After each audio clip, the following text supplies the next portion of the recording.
On a quiet night in September 1666, London went to sleep as the greatest city in England. But before morning, London would be gone, not conquered, not bombed, burned, a fire so violent and so unstoppable that people later said it felt like the end of the world. This is the true story of the Great Fire of London. To understand what happened, you have to understand London in 1666. This was not a modern city of stone and steel. London was medieval, a maze of narrow streets, crowded markets, wooden homes pressed so tightly together that neighbors could shake hands from opposite windows. The city was loud, alive, overflowing. More than 400,000 people lived inside and around its walls, and almost everything was made of wood. Wooden houses, wooden shops, wooden bridges. Even the streets were lined with tar, straw, oil, and open flames. London was a city waiting for a spark. That spark came on the night of September 2nd. In a bakery on Pudding Lane, a small fire began in the oven. The baker, Thomas Fariner, thought it was under control. It wasn't. We must stop it before it's The summer too had late. been brutally dry. The city was a tinderbox, and a powerful wind rose in the darkness, feeding the flames. Within minutes, fire climbed the wooden walls. Within an hour, it jumped to the next building, then the next, then the next. London was burning. At first, people didn't believe it. Fires were common. But this one was different. The wind turned flames into a storm. Burning debris flew through the air like fiery snow. Entire streets ignited at once. Families poured into the alleys carrying whatever they could. Blankets, children, food, furniture. The fire moved faster than people could run. Church bells began to ring. But soon, there were too many bells, too many screams, too much smoke.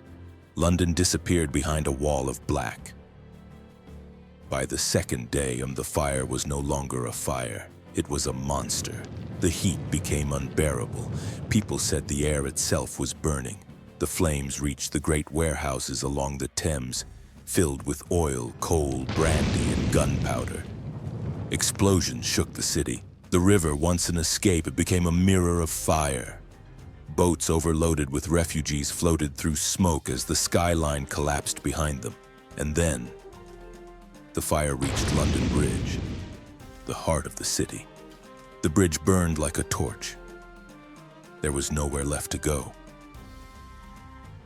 King Charles II was informed quickly. He ordered fire breaks, buildings demolished to stop the spread. But London's mayor hesitated, too slow, too afraid, too overwhelmed. And in London, delay meant death. By the third night, the fire consumed the center of the city. St. Paul's Cathedral, one of the greatest churches in England, caught fire. People thought its stone walls would protect it. They were wrong. The cathedral burned from the inside out. Its roof collapsed in flames. London's symbol, gone. For 4 days. The Great Fire raged. It destroyed over 13,000 homes, nearly 90 churches, entire districts erased to ash. Tens of thousands were homeless overnight. The official death toll was small, but historians believe the true number was far higher. Because in firestorms like this, the poor were not counted. The city wasn't just damaged, it was wiped clean. London became a smoking skeleton. Finally, the wind died, and the fire stopped. Not because people defeated it, but because there was nothing left to burn. When survivors returned, they walked through ruins, blackened stone, ash drifting through the streets, the smell of smoke everywhere. Their world was gone. But from that destruction, a new London would eventually rise, built of brick, wider streets, a different city. The fire ended an old medieval world and forced a new era to begin. The Great Fire of London wasn't just a disaster, it was a turning point, a reminder that entire civilizations can vanish overnight, not through war, but through one spark, in the wrong place, at the wrong time. This was London, 1666. And this was walking through the past. I'll see you in the next era.